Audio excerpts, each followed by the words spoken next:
이 변호사님, 지난 한 주가 어떻게 지내셨습니까? 어, 나름 네. 되게 바쁘게 지낸 것 같은데, 네. 뭐를 했는지 모르겠더라고요. 제가 조금 전에. 대한민국이 좀 또 정신 나간 일도 많았잖아요, 네네. 정치권에서. 그런데 어떻게 법은 언론 그거는 연기가 된 거죠, 지금? 연기가 됐다고 보이는데, 예. 연기라는 게 참 마음에 안 들더라고요. 연기. 그렇죠. 예. 그래서 상정을 지금 뭐 한 달 네. 정도 미룬 거 아닙니까, 사실? 그렇죠. 한 달 미뤘죠. 네. 어떠한 결말이 있을지가, 예. 사실 저는 그렇게 보거든요. 민주당의 그 어떠한 그 정책이나 이 정치 노름에는 예. 사실은 그 계획의 일부는 국민의힘이다라고 생각을 합니다. 예. 계획에 들어가 있습니다. 국민의힘. 그렇죠. 예, 국민의힘은 본인들이 독자적인 정치 세력이야라고 뭐 생각하겠지만 예. 민주당의 예상 범위 내에 있죠. 그러니까 예상 범위 내에 있고 그 부분을 고려를 해서 어떤 정치적인 행보를 가져간다고 생각하기 때문에 예. 지금 오히려 국민의힘하고 같이 이거를 뭐 상정을 좀 미루기로 했다라는 부분이 오히려 그 뒤에는 결말이 어떻게 될까? 뭐. 그리고 또 여러 개 다른 법들도 아주 부당한 거를 끼워서 한꺼번에 또 한다는 말이 있어요. 한 달에 밀어놨다가. 근데 지금 정치권에서 참 나쁜 행태 중에 하나가 예. 물론 법안을 이렇게 뭐 여야가 이제 뭐 협의를 하다 보면 예. 어떤 법안을 통과시켜 주는 대신에 어떤 법안을 통과시켜 주는 게 있을 수는 있는데요. 있죠. 예. 합의의 대상이 아닌 것들은 분명히 있습니다.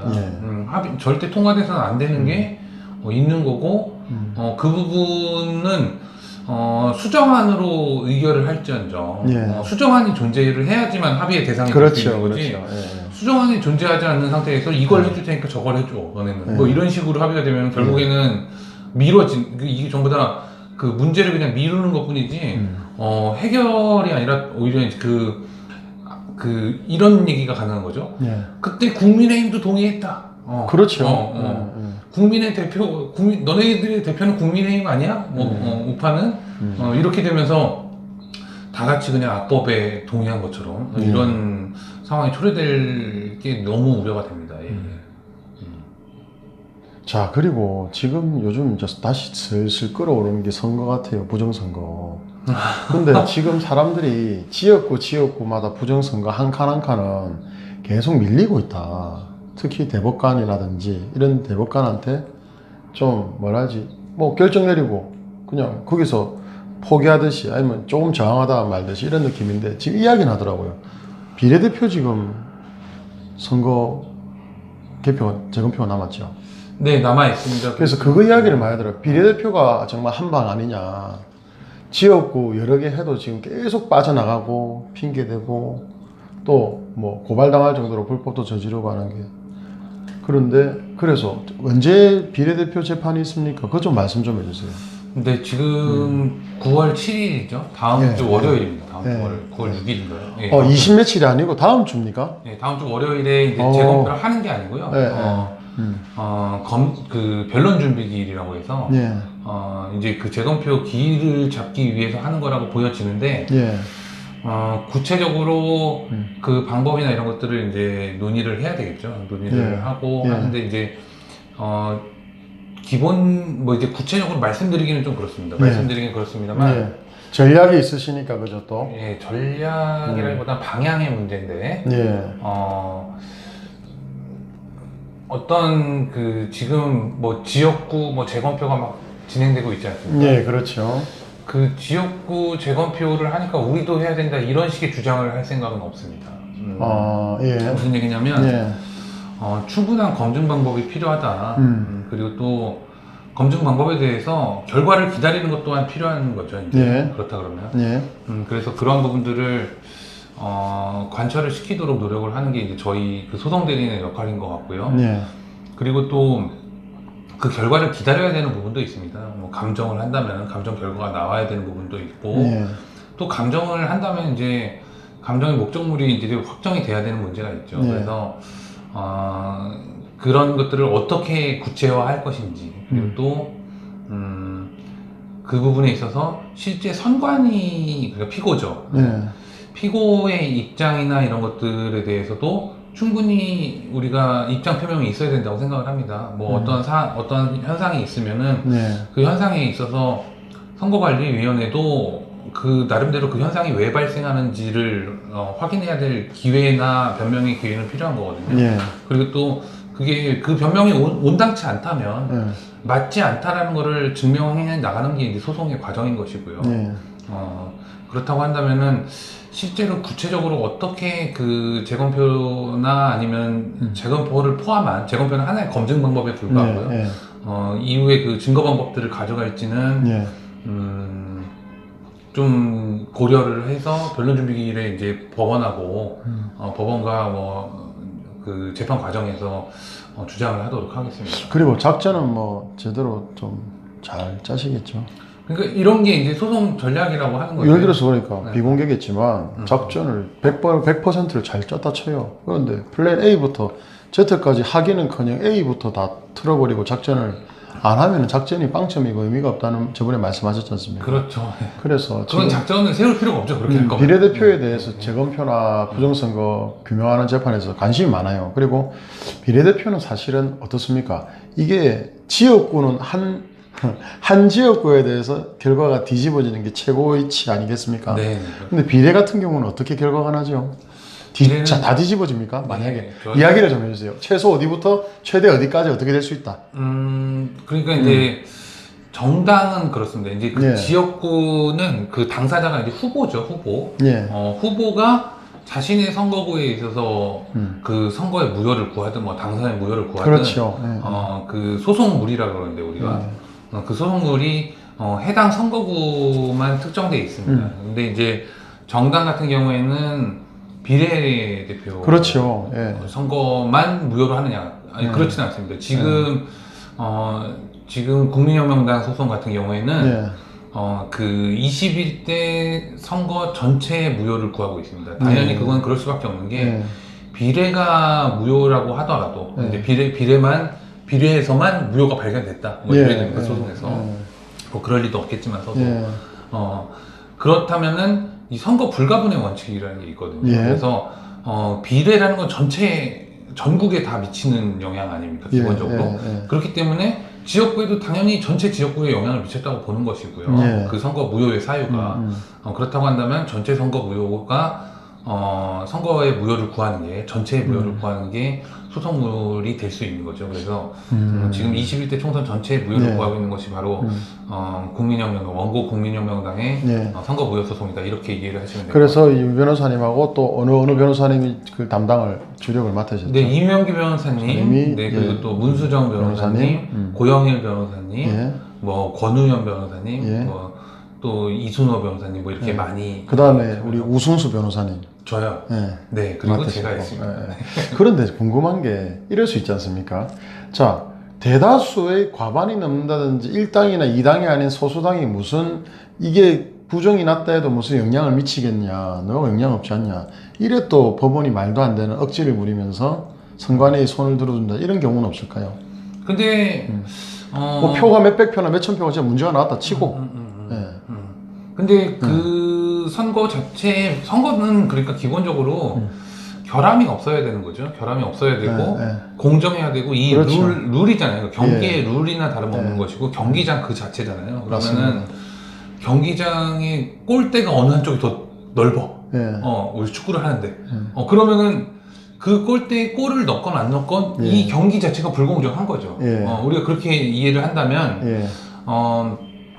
선거의 결과가 기독자의 통일당, 그러니까 당시에 기독자의 통일당의 선거 결과에는 영향을 미치지 않았지만 예.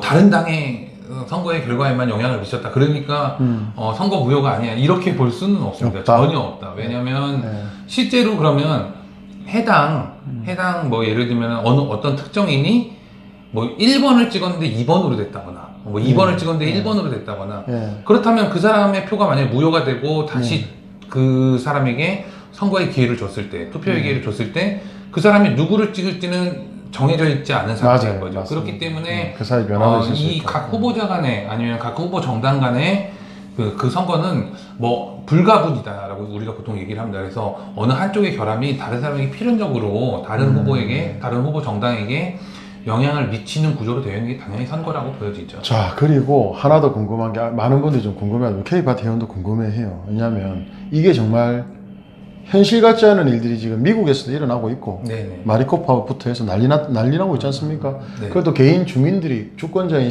미국 국민들이 펀딩을 해가지고 막 비용을 대고 있고, 네. 그렇게 해서 지금 뭐 몇만 표 차이씩 난다고 발표해지고 있고 하는데, 우리도 만약에 비례대표 같은 경우는, 자, 말씀대로 정말 원하는 대로 다 이겼어요. 그러면 이 비례대표 선거가 무효다.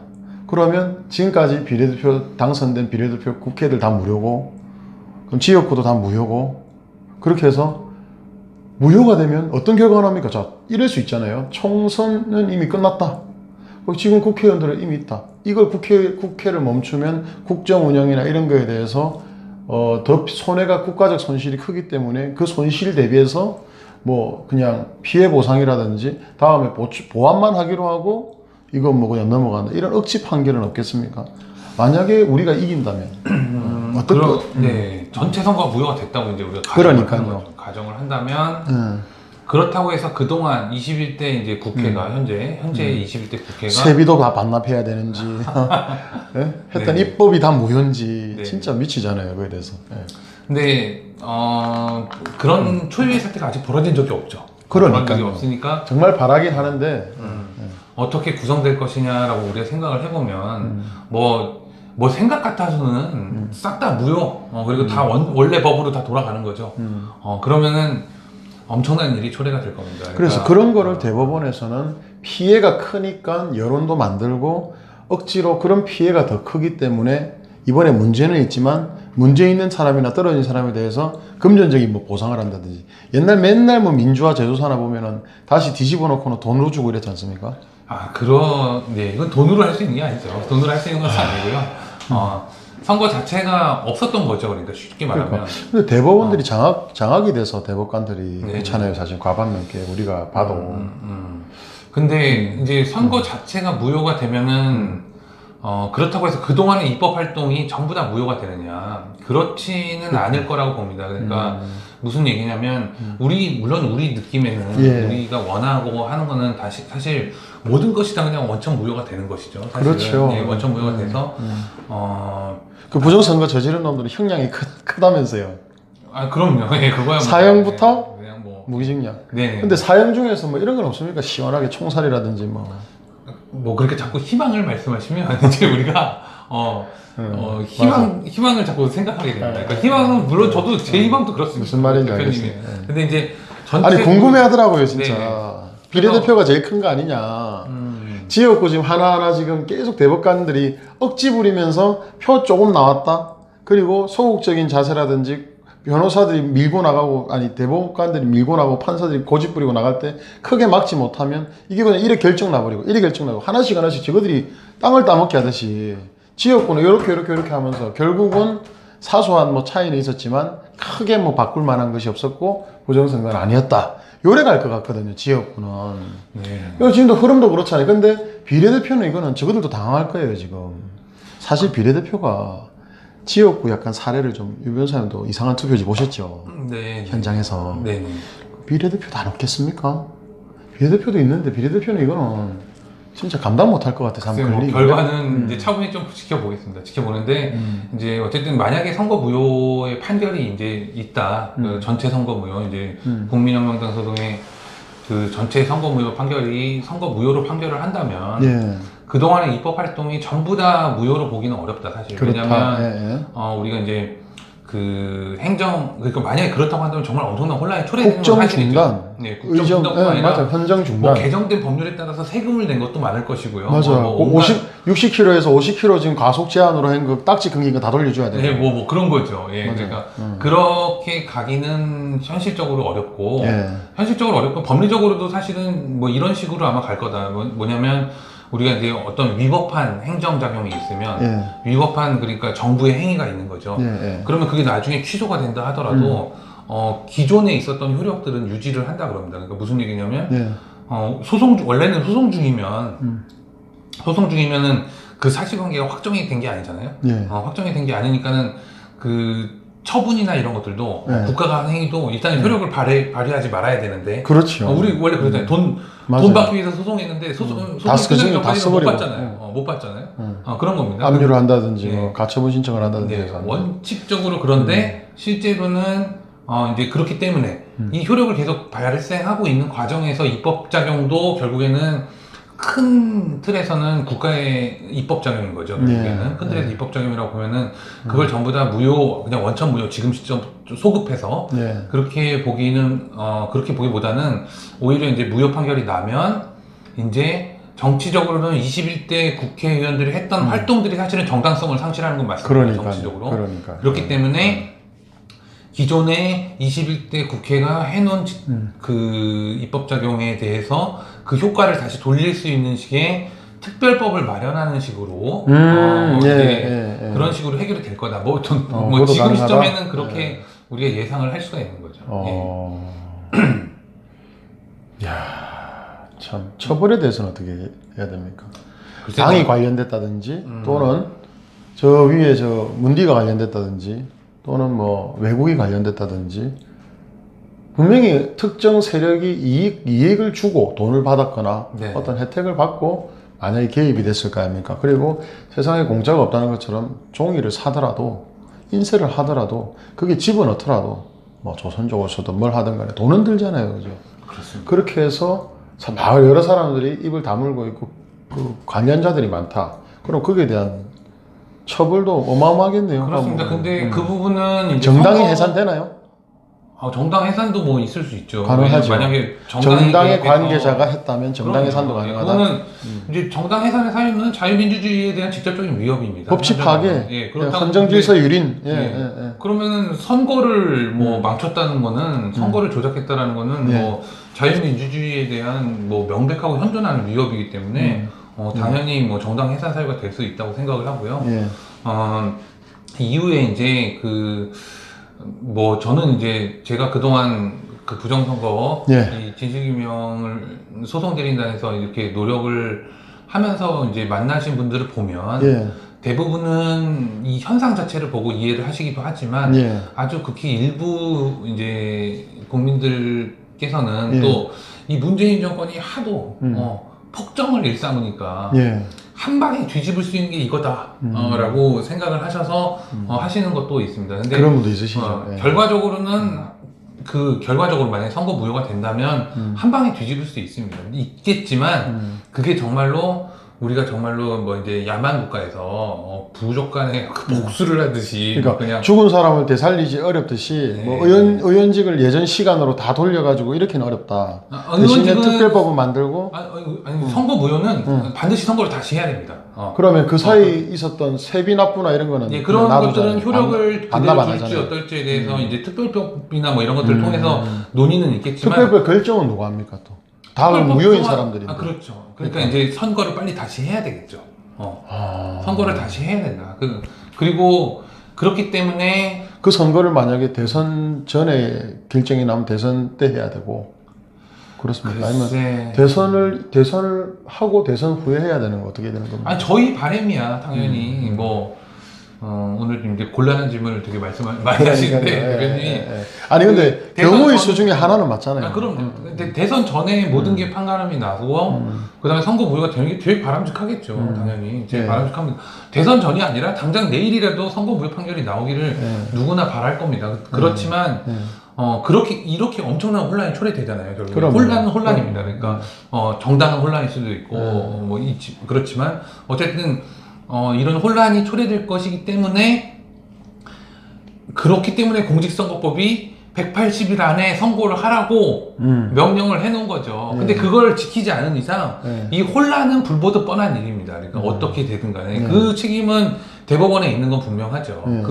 그렇지만 이제 이미 어쨌든 180일은 지났지만 소송이 계속 진행되는 과정에 있다라고 이제 돌아가기 시작하고 있지 않습니까? 그러면은 이 소송은 소송으로 보는 게 맞다. 소송은 소송대로 보고 이 소송의 결과에 있어서 우리가 180일을 이미 넘긴 이상 시간에 어떠한 그런 구애를 받을 일이 아니고요. 저희 입장에서는 생각 같아서는 저도 물론 대표님 생각처럼 대선 전에 확 그냥 그 기간 동안 쉽지는 선거 않잖아요. 무효이다 네, 이렇게 얘기하고 싶겠지만 그렇게 하기 위해서 선거 무효 청구의 기각 판결을 받아들일 수는 없다라는 얘기입니다. 그렇기 때문에 소송은 소송대로 차분하게 이미 늦은 겁니다. 이미 늦고 이미 국회는 개원해서 돌아가고 있는 상황을 초래했죠, 법원이. 예. 법원이 초래했고 그 부분은 법원이 초래한 게 맞습니다. 예. 그렇지만 이 소송은 소송대로 입증 방법을 충분히 강구하면서 소송 계획대로 진행하는 게 지금은 무엇보다 절실한 시점이다. 그리고 사례를 만들어놔야 된다. 네네. 왜냐면 예방적 차원이든 다시는 이제 모가지 잘릴 일이 없도록 그죠. 저희가 법원을 이제 되게 불신할 수밖에 없는 예.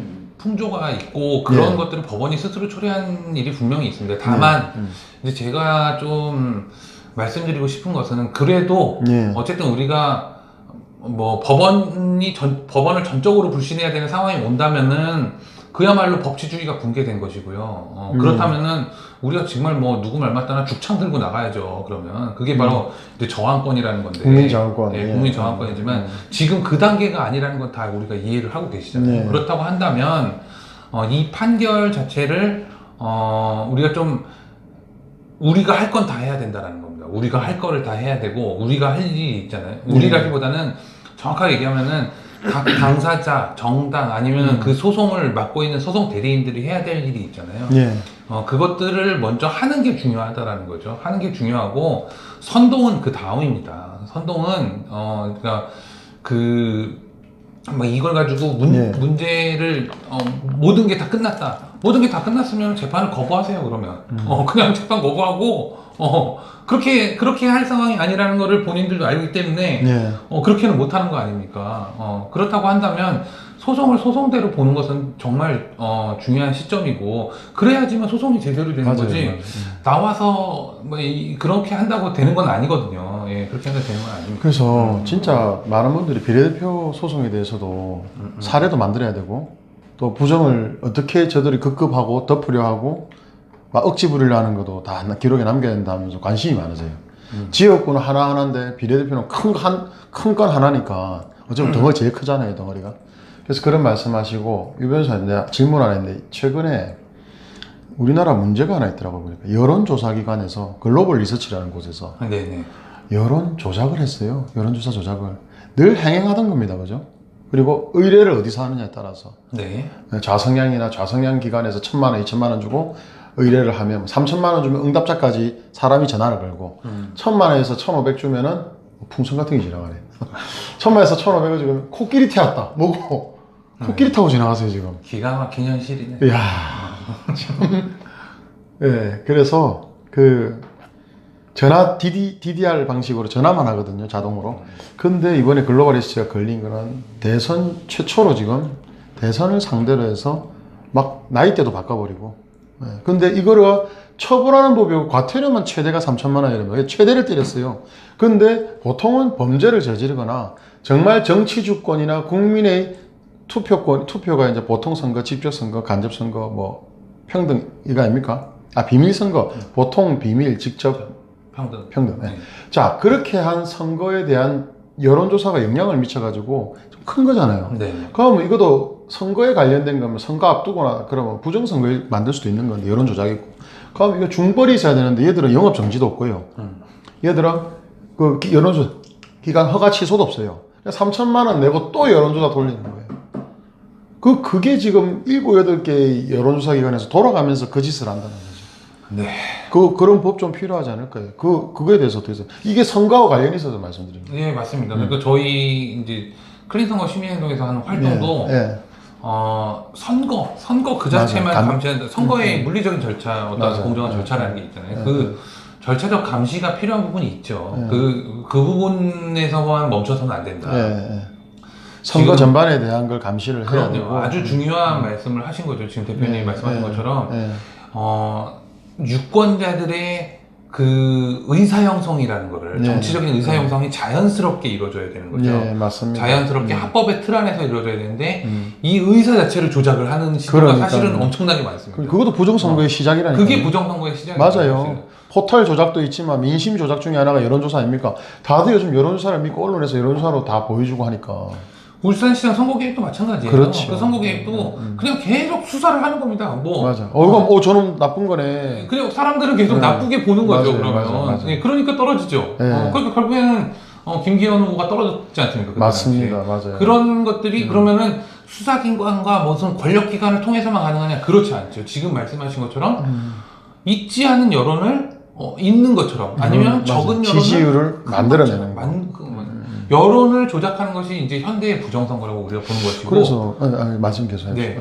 그렇기 때문에 유권자의 의사 형성을 하는 단계부터 실제로 부정선거나 아니면 우리가 선거에 우리 유권자의 권리를 지키기 위한 활동을 해나가야 된다는 게 저희 기본적인 그 운동의 방향입니다. 클린 선거 시민운동. 그래서 클린 선거 시민행동 제가 뭐 다 아시겠지만 의견을 하나 드리고 싶은 게 그 대선 같은 경우와 총선 같은 경우와 지방선거 같은 경우는 특징이 다 다릅니다.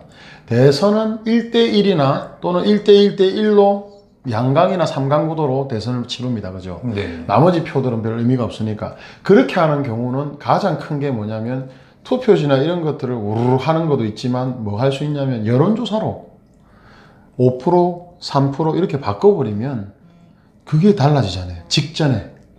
그래서 대선 같은 경우는 여론조작이 많이 영향을 받고 지방선거 아주 작은 단위의 지방선거는 말씀하신 대로 경찰 수사나 오프라인에서 일어나는 일들 그리고 소문들 이런 것들이 선거보기관도 이제 공격을 많이 받듯이 이런 게 영향을 많이 받는 것 같고 국회의원 선거는 이번에 보셨지만 뭐 사전선거라든지 투표용지라든지 우편선거라든지 이런 거에 영향을 많이 받는 것 같거든요. 그래서 클린 선거 시민행동 이번에 대선이 좀 중요하지 않습니까? 여론조사 기관 감시를 좀 하는 안에 팀을 만드는 게 어떨까? 왜냐하면 이번에 글로벌 리스트 걸린 것도 있죠. 신고했습니다, 시민이. 선관위 중앙 여론조사 심의위원회가 그 신고를 했어요. 그래가지고 요즘 많이 영상 돌아다니는 거 있지 않습니까? 거기가 글로벌 리서치라던데. 그렇게 해서 신고를 하는 전담을 맡겨도 크지 않을까요, 아주? 그거 완전 박수 받고 클 것 같은데. 이게 저희가 제가 이용원 대표님하고 사전에 무슨 이야기를 하고 지금 얘기를 한 게 아니라 지금 이용원 대표님이 막 얘기를 하시는데요. 저희가 실제 생각하고 있는 내용하고 일치합니다. 그 클린 선거 시민행동에서 그 준비하고 있는 활동 중에 하나가 지금 이제 제가 아까 전에 말씀드린 것처럼 정치적 의사 형성이라고 그랬잖아요. 맞습니다. 정치적 의사 형성을 주도하는 것은 사실은 언론이 있고요. 그 다음에 댓글이 있습니다. 댓글. 그 드루킹, 킹크랩. 여론 기관 있죠. 여론조사 기관. 이 세 가지가 있는데 이 중에서 지금 이걸 다 말씀하신 거예요, 사실은. 근데 말씀하신 것이고 실제로 감시 활동이라는 거는 결국에는 이것을 포착해서 이런 인위적인 조작들을 포착해서 그것에 대해서 법적으로 조치를 하는 거죠, 사실. 그렇습니다. 그렇기 때문에 저희가 신고센터를 운영할 예정입니다. 좋은 생각이다. 대박이다. 왜냐면 그거를 신고를 하고 과태료를 맞을수록 사실은요, 이자들은 움찔하게 됩니다. 조심하게 됩니다. 그러면 일어날 수 있는 여론조작을 조금만 더 줄일 수 있잖아요. 그러면 그것도 클린 선거를 이루고 있는 거가 되고, 그리고 고발을 좀 하시는 건 어때요? 이번에 신문에 난 그 글로벌 리서치인가 한 데는 아무도 고발을 안 했더라고요. 근데 형사 고발해가지고 이놈들을 좀 혼내고 말씀하신 대로 신고를 접수받아서 처리를 하는 것도 대박일 것 같아요. 네, 그렇습니다.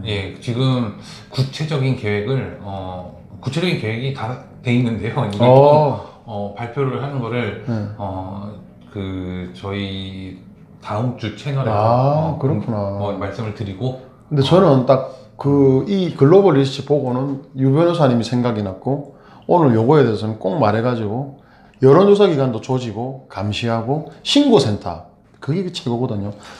신고센터 만들면 두세 분이 자발적으로 그 전화 연결을 돌려도 되고요. 핸드폰으로 받을 수 있게 아시죠? 착신. 그래가지고 우리 어르신들 친절하게 욕하고 막 싸우는 분들 말고 친절한 어머니들만 한 3-4분만 해도요. 그거 대박입니다. 욕하고 싸우는 사람이 있었나요? 아니, 우리 우파분들은 좀 세신 분들이 많으니까 뭐 전화할 때 이렇게 신고하면서 막 따질 수도 있잖아요. 그죠? 그래서 아무튼 좋은 아이디어시다. 최고다. 대표님이 좋은 아이디어를 주신 거죠. 그래서 이용원 대표님 말씀하신 것처럼 최고다. 지금 언론에 관한 부분은 저희가 사실은 얘기를 한 부분이 있습니다. 저희가 언제죠? 5월달에 그 김어준 네.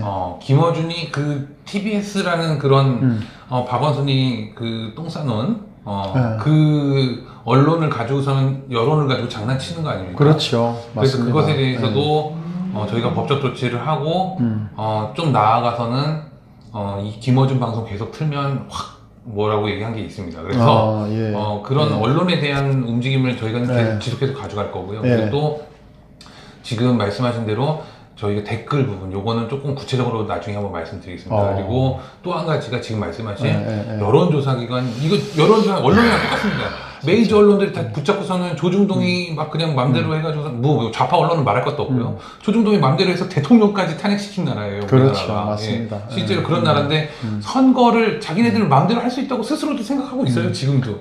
이러한 행태를 막아야 됩니다. 이러한 행태를 막아야 몇십억 원의 손실을 볼 수 있는 가치를 고작 1, 2천의 여론 조작으로 자기들은 만들 수 있다 생각하니까. 네. 그래서 여론조사 무슨 뭐 국민의힘의 싱크탱크 뭐 여의도 연구 다 여론조사 기관에서 그냥 받는 거예요, 사실은. 맞아요. 의뢰를 하고. 예, 그렇죠. 그러니까 결국에는 민주당이든 국민의힘이든 전부 다 여론기관의 그 여론조사 기관에 그 결과에 종속되어 있는 건 분명한 현실입니다. 그렇기 때문에 이것을 왜곡한다는 것은 엄청난 일을 초래하는 특히요, 유 변호사님, 이 관계를 검찰 고발이나 나중에 수사해서 밝혀내면 최고일 것 같은데, 여론조사 기관에 직원들이 뭐 빨리빨리 처리하기 위해서 20대를 30대로 바꿨다고 우파정당이면 끊어버리고, 특정 후보 이야기하면 전화 끊어버리고, 이런 것들은 사실은 그 한 명 안내 담당하는 사람이 아니잖아요. 네. 우리 LG U 플러스 때랑 마찬가지로 이거에 대해서 가장 이익을 보는 인간들이 있을 거 아닙니까? 맞습니다. 그럼 이 시킨 거나 이 인간들을 위로 올라가면 여론조사기관 이사나 대표가 있을 수 있고,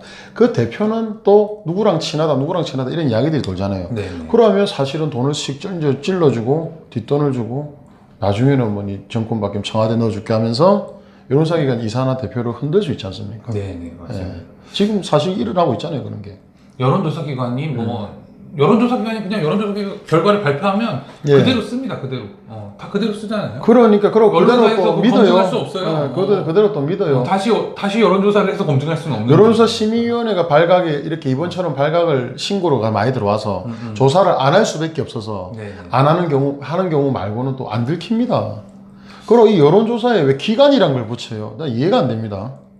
여론조사 회사입니까? 맞습니다. 공공기관이에요? 그냥 법인이죠. 사설인데 여론조사 회사지 무슨 공신력 있는 것처럼 꼭 뭐 반공무원인처럼 우리가 공공기관의 기관이라 붙이지 않습니까?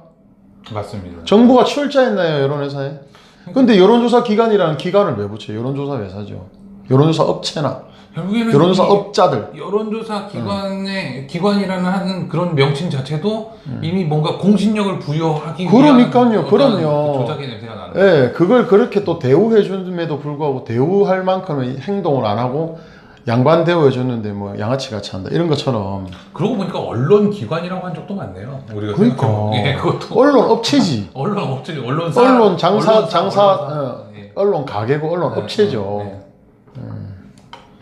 그리고 유 변호사님 이제 또 뭐 이야기하실 게 택배 관련해서 일단은 한 명이 자료 좀 원래 띄우기로 했는데 그거 하나 띄울게요. 네네. 뭐 자료를 할 건 없고 요거 한 장으로 좀 말씀을 드리겠습니다. 민노총 때문에 지옥. 출처는 세계일보고요. 뭐 세계일보뿐만 아니라 모든 언론사가 다 썼죠. 그래서 택배 대리점주가 극단 선택을 했습니다. 뭐 딸을 당한 건가요? 아니면 회사 쪽인가요? 아니면 노조 쪽인가요? 아니면은 어떻게? 그러니까 결국에는 민노총 때문에 괴롭힘을 당했다는 거 아닙니까? 제목에 맞네요. 제목 자체가. 근데 이제 이거는 기본적으로 왜 이런 일이 생겼냐? 노조가 택배 대리점이면 택배 대리점이면 그 밑에 직원들이 좀 있다는 거죠. 그렇죠. 지역이나 권역을 맡아서. 네, 맞습니다. 그러니까 그런 거죠. 지금 말씀하신 게 정확합니다. 그러니까 무슨 얘기냐면 보통 이게 우리가 특수고용직이라고 하는데요. 실제로는 근로관계라고 보기는 좀 어려운 거죠. 근로관계라고 보는 거는 근로관계의 실질은 지위 종속 관계에 있어요. 지위 감독 관계에 있어야 되는데 실제로 이제 뭐 제가 대표님이 시키는 일을 많이 하긴 하지만 그렇지만 이상한데 제가 갑자기. 고용관계에 있다고 얘기하지 않잖아요. 예. 그리고 저희가 이제 뭐 예를 들면은 무슨 저희 사무실 청소 좀 부탁드립니다라고 했을 때 저희 하고 올게요 오늘 열심히 하고 올게요. 그렇게 만약에 누군가에게 이렇게 부탁을 드린다고 했을 때 저희가 이제 그걸 도급이라고 얘기를 하는데 도급. 지금 이 맡은 수급인 쪽에서는 해당 용역을 제공하고 그에 대한 대가를 받아가는 거지 실제로 상시적으로 어떠한 그런 게 아닙니다. 근데 이제 그런 것도 여러 가지가 있었죠. 이제 근로관계 우리 노동법상으로는 뭐 학습지 교사 그 다음에 뭐 골프장 캐디 뭐 이런 여러 가지 논의가 있었습니다. 근데 특수 고용직 중에 이 정부 들어가지고 처음으로 그 택배 기사 노조를 인정한 거예요. 근데 사실은 그렇죠. 이게 맞는지는 봐야 됩니다. 왜냐면 근본적으로 기존의 노동법 체계하고 전혀 안 맞는 거죠. 왜냐면 택배 기사라는 것은 택배를 날르고 그러니까 택배 물건을 운송하고 그 다음에 운송에 대한 대가를 사실은 지급받는. 그렇습니다. 그렇지만 그거를 본인이 싫다 그러면 안 할 수 있어요. 그러니까. 맞아요. 그렇지만 당연히 먹고 살려면 해야 된다. 그것도 맞습니다. 그래서 맞지만 보통 개인 사업 등록을 한 자영업으로 분류하지 않았습니까? 그렇죠. 그러니까 이게 맞는 거죠, 사실은. 저희가 뭐 예를 들면 제가 어디 점심 식사를 밥 먹으러 나간다고 얘기를 했을 때 식당 주인한테 뭐 요구를 할 수 있죠. 뭐 반찬을 좀 더 주세요, 맛있는 걸 주세요, 뭐 얘기할 수 있지만 그분이 제 말대로 안 해도 되는 거예요. 안 할 수도 있고. 안 해도 되는 거예요. 안 하고 그냥 그냥 나는 너한테 음식 팔 생각이 없으니까 나가야 되는 겁니다. 나와야 되는 겁니다. 이제 그 표면적으로만 놓고 보면 그렇지만 그래도 택배 기사라면은 이제 그 물건을 받아야 되기 때문에 그 용역을 받아야 되기 때문에 택배 회사하고의 관계에서는 어떠한 그 계약 관계이긴 하지만 평등한 계약 관계이긴 하지만 약간 종속적으로 있는 측면이 있기는 있습니다. 그렇지만 우리 자영업자들끼리도 가불은 있지 않습니까? 그럼요. 그리고 도매상, 소매상이 있을 때 어떨 때는 물건이 모자랄 때는요 공급해주는 사람이 갑이고요. 물건이 넘칠 때는 제발 좀 팔아달라고 파는 사람이 갑이고 이렇게 될 수 있는 것처럼 택배도 약간 자영업자들끼리 이런 건 있을 수 있고 그걸 또 엮어가지고 묶어서 내가 요 역할을 맡아서 요 지역의 허브 대리점 점주로 할게. 그럼 그만큼 고생을 하는 거고 그만큼 책임감을 가지고 하는 거고 나는 그 지역의 이 동네를 맡을게 하면 그 사람들은 그 역할을 맡아서 자영업자들이 하는 건데 이게 민주노총이나 이런 웃긴 놈들이 옛날에는 비정규직이나 알바까지도 일반 노조라고 만들어가지고 그 다음에 뭐 일하고 그만둔 놈들까지 일반 노조 있게 하세요. 이제 자영업자를 이제 노조로 만든 거네요. 그러면 그렇죠. 택배 노조는. 그러니까 뭐 그것까지는 그렇다 치는 거죠. 뭐 이제 뭐 이 정부가 하는 짓거리 중에 뭐 원래 기존의 법 체계, 뭐 가치 체계 이런 거 다 무시하잖아요. 그냥 그거는 알겠다는 거죠. 그럼 알면은 사실은 노조라는 게 왜 있습니까? 노조라는 게 근로자가 사용자에 있어서 열악한 지위, 열의적인 우위 관계가 아니니까. 맞습니다. 열의적인 관계에 있으니까는 그 지위를 보정하기 위해서 집단 행동이라는 걸 합법화할 수 있게 하기 위해서 사실은 만들어 놓은 거죠. 자, 근데 이게 웃긴 게 뭐냐면 실제로 이 택배는 그 각 대리점에서 나갑니다. 실제로 그 물건이 물량이 나가는데 그럼 대리점주가 또 계신 거예요. 대리점주분들이 계신 거고 대리점주는 이 택배 기사들하고는 직접적인 계약 관계가 사실은 형성이 돼 있는 거죠. 최종적으로 그 말단에서 이제 접점 역할을 하는 거죠. 접점 역할을 하는데 문제는 뭐냐면 이 택배 노조라고 이제 만드는 거죠. 택배 노조, 민주노총 산하에 전국 택배기사 노조가 그렇습니다. 그 이름으로 되어 있는데 이제 그 운송 수수료 인상 뭐 등등 몇 가지들을 요구하면서 파업을 선언했습니다. 그러니까 파업을 하고 뭐 이렇게 노사 분규죠. 이제 쟁의행위를 한 거죠. 쟁의행위를 한 건데 택배 회사를 상대로. 근데 파업을 하면은 차라리 난 게요. 파업을 하면 차라리 난 게 아예 안 된다는 다 누구나 알아요. 그렇죠. 그래서 이제 뭐 사용자 이제 우리 같은 일반인들 입장에서는 내가 주문을 했는데 안 오는 거죠. 안 오는 게 요새 파업했대. 그러면 그냥 알고 있잖아요. 그렇죠. 그러니까 파업이 차라리 난데 파업을 했다가 또 이제 파업을 이제 그만하고 이 사람들이 태업을 합니다. 태업. 게으르게. 그러니까 하루에 해야 될 할당량이나 물류량을 못 맞추고 안 맞추고. 그리고 물건을 당연히 몇 명의 택배 기사가 우리가 계약을 하고 있으니까 이 물건을 얼만큼 물량을 얼만큼 소화할 수 있는지 예측을 하고 대리점주가 그 물량을 소화를 하는 거죠. 사실은. 그렇지만 하기로 한 사람이 안 하는 거예요. 안 하니까 당연히 돈은 안 나오겠지만 예. 죽을 맛인 거죠. 이제 대리점주들은. 왜냐면은 그 본사라고 얘기하는 그 위탁사가 준 물량을 소화를 못하니까 계속 내려보내주고 대리점주는 그 지역에 뭐 허브라는 곳에 물류는 그렇죠. 계속 쌓이고 있고 네네. 그 지역 동네마다 이제 맡아가지고 쭉 해야 되는 거는 알아 모르겠다고는 그냥 하면 꽉꽉 쌓이고 압박은 네네. 들어오고. 그러면 온갖 항의가 다 들어오고 그렇죠. 뭐 이제 너 계약 해지한다 왜 안 하냐 막 이런 얘기가 당연히 그래서 지금 본사로부터 자살하신 나오고. 겁니까? 극단 선택. 근데 문제는 뭐냐면 그 택배 기사들 이 노동조합이 민노총이죠. 뭐 민노총입니다. 이 사람들이 계속 이걸 가지고 대리점주를 협박했어요. 그러니까 대리점주는 어떻게 했냐?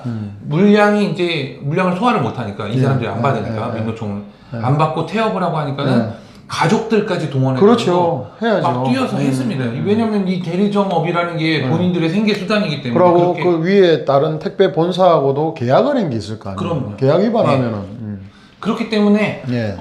그렇게 했는데 예. 그 과정에서 이 택배 기사 무슨 뭐 카톡방 같은 게 있었던 거죠. 예. 거기서 이제 막 그 대리점주한테 온갖 그 욕설들 뭐 협박질을 한 거죠. 가족들한테까지도. 예예예. 그 압박을 줬겠네. 온갖 뭐 지금 입에 담기 예, 어려운 예. 얘기들을 한 겁니다. 예. 그러면서 계속 그렇게 하지 말아라. 그냥 망해라라는 겁니다. 그러니까 그냥 망해라. 그냥 물량 소화하지 말고. 그게 공산주의, 독재, 네, 사회주의 이런 놈들이잖아요. 네. 지금. 근데 어떻게 망해요? 그 대리점주 입장에서는 이게 생계 수단인데. 맞습니다. 그러니까 가족들까지 뭐 이렇게 하다가 결국에는 이 모멸감과 욕설, 이 어려움을 견디지 못하고 결국엔 스스로 목숨을 끊으시면서 유서에 민노총 택배노조 너네들 때문에 내가 죽는다라는 그런 자살 시도했는데 다시 살아나지 못하시고 돌아가셨네요. 네네네. 돌아가셨습니다. 그러니까 그것도 되게 안타까운 게 본인이 직접 택배를 날르면서 그 아파트에서 그냥 그렇게 하셨다고. 근데 유서에다가도 네네네. 저주를 부었네요, 진짜. 저주가 아니라 때문에 죽는 그 저주까지는 아닌데 그 내용을 그냥 이게 어떠한 그 무슨 민노총 때문에 지옥이다. 네. 그렇게 그냥 사실은 되게 평범하게 쓴 겁니다. 왜냐하면 저 같으면 정말 너네 뭐 그냥 3대를 뭐 좀 이렇게 썼겠지만 그렇게 쓴 것도 아니에요, 사실은. 근데 택배노조에서 뭐라 그랬냐? 네. 이걸 갖다가 또 그러니까 사실은 이 택배노조가 싸워야 될 대상도 대리점주가 아니에요, 사실은. 대리점주가 아니고 뭐 본인들이 굳이 싸워야 된다면은 뭐 CJ 대한통운이나 뭐 여러 가지 택배사들 있잖아요. 뭐 롯데택배나 등등등 이 택배 본사하고 해결할 일이에요, 사실은. 그러니까요. 근데 만만한 게 저기라고 대리점주한테 저렇게 한 겁니다. 그래서 본사도 부담을 주고 대리점주는 진짜 죽을 만하게 죽을 만하게. 그리고 나서 결국에는 이분이 돌아가시기 전날 대리점 포기 각서를 제출을 합니다, 본사에. 아이고. 못하겠다는 거죠. 못하겠다라는 걸 냈는데 이 민노총 이 인간들이 얼마나 사악하냐. 이걸 가지고서는 결국에 본사 때문에 돌아가신 거다라는 거죠. 본사 때문에. 본사가 대리점주. 근데 유서 때문에 알려진 거네, 그죠? 유서 때문에 알려졌는데도 저러는 겁니다. 답이 없어. 그래서 이 사건은 아무튼 너무 안타까운 사건이기도 하지만 이 사람들의 기본적인 그 민노총의 그런 이런 식의 그 투쟁의 방향이라는 게 사실은 뭐에 기반하고 있으니까 이런 얘기가 나오냐면 계급 투쟁론이라 그래가지고. 그렇죠. 실제로는 그게 공산주의잖아요. 지배와 피지배, 자기네들은 피지배라는 거예요. 근데 실제로는 대리점주가 피지배 계층일 수도 있어요. 그러니까 실제 뭐 굳이 지배 피지배를 공산주의 계급 사회에서는 그렇죠. 네, 근데 그럼에도 불구하고 자기 편이라고 표현하면 좀 죄송합니다. 어떻게 보면은 이들의 혁명 이론에 따르더라도 공산주의 혁명 이론에 따르더라도 보호를 받아야 되는 그런 입장임에도 불구하고 자기네들이 이익에 반한다고 생각을 하면은 가차없이 저렇게 공격을 해서 뭐 그냥 뭐 수단과 방법을 가리지 않는 겁니다. 그래서 결국에는 안타까운 선택을 하신 거다. 근데 제가 뭐 변호사로서 이제 드리고자 하는 말씀 중에 하나는 실제 이 사단이 초래된 것 중에 하나는 정부가 무분별하게 택배 노조라는 것을 설립 인가증을 신고 필증이죠. 신고 필증을 내줬습니다. 이거 계속 안 내줬거든요. 안 내주는 이유가 있는 거죠. 그렇죠. 자영업자인데. 그럼에도 불구하고 이렇게 내줬더니 결국에는 결국에는 문재인 정권이 이게 또 택배 대리점주를 죽게 만들었네. 그렇습니다. 그래서 실제로 저런 태업이나 이런 것들이 사실은 쟁의행위에 해당하기 때문에 불법 파업입니다. 불법 그렇죠. 쟁의행위에 맞습니다. 해당하는데도 불구하고 저 필증을 내주니까 저런 짓을 마음대로 하는 거예요. 그렇네. 그 사단에서 그 사이에서 결국에는 저렇게 정말로 안타깝게 정말 이제 극단적인 선택을 하시는 우리 사회 구성원들이 계시다. 결국에는 자유민주주의 대한민국의 이러한 국민들을 갉아먹은 것은 결국엔 누구냐라는 것이 명확해지는 거죠, 사실은. 예. 참 안타깝네요. 그런데도 반성할 줄을 모르고서는 무슨 뭐 이 책임을 전가하죠, 또. 막 뭐 협박은 없었다, 협박 없는지 있는지는 이번 그 유서를 바탕으로 한 경찰 수사에서 다 밝혀질 거라고 생각합니다. 예. 우리 새청단 이 대표님이 링크 뉴스 딱 이렇게 올려놨네요. 이렇게 총파업할 테니 자신 있으면 오라. 네네. 대리점주 특 협박한 택배노조. 저렇게 얘기를 한 사실을 인정하면서도 협박이 아니랍니다, 자기네들이. 천벌 받을게요. 해보세요. 네, 그게 협박인지 아닌지. 민주노총이 이번에 더 강한 놈들이 된 거 아시죠? 이석기 경기동부연합 세력 애들이 통진당 창단 멤버들이 됐어요. 건설노조 까만 조끼 입고 맨날 그 경찰을 옥수수 강냉이 털고 하던 그놈들. 네. 근데 강화문 광장은 우리 지나갈 때 우리 쳐다도 안 보고 지나가 또. 그러니까 때가 되면 때로 지으면 저거들은 센 척하는데 한 명 한 명은 정말 약해 빠지고 술 취해 있고 돈으로 움직이고 한다니까. 얘네들의 특징은 약해 보이면 더 괴롭힌다는 거예요. 맞아요. 네. 그러니까 이 택배 대리점주도 약자인데. 네, 약자죠. 빈틈의 정말 약자인데. 약자죠. 예. 아휴, 생명을 건들면 안 돼요, 진짜. 네. 딴 거 다 몰라도. 그러고도 반성할 줄 모른다면 저 집단은 소멸시키는 게 맞다. 11월 대규모 집회는 작년에도 준비를 했고 재작년에도 준비를 했고 지령이 계속 내려놓습니다. 그러나 이게 대규모 집회가 사실은 안 되고 이놈들이 동력을 많이 잃어버려 가지고 지금 못하고 있습니다. 예, 이엘님. 이거 부분은 제가 작년에도 토크 방송에서 말씀드렸는데 지금 얘들이 힘이 없어요. 그리고 말은 엄포는 내놓습니다. 왜? 위에서 시키니까 과업이라고 소업을 해야 되니까. 네. 근데 했다는 걸 노력을 해야 되는 모습만 보이지 위에서도 죽을라는 거예요. 부캐가. 종갓나들 말도 안 듣고 뱃돼지에 기름만 쪄가지고 막 이래 산다니까요, 진짜. 예.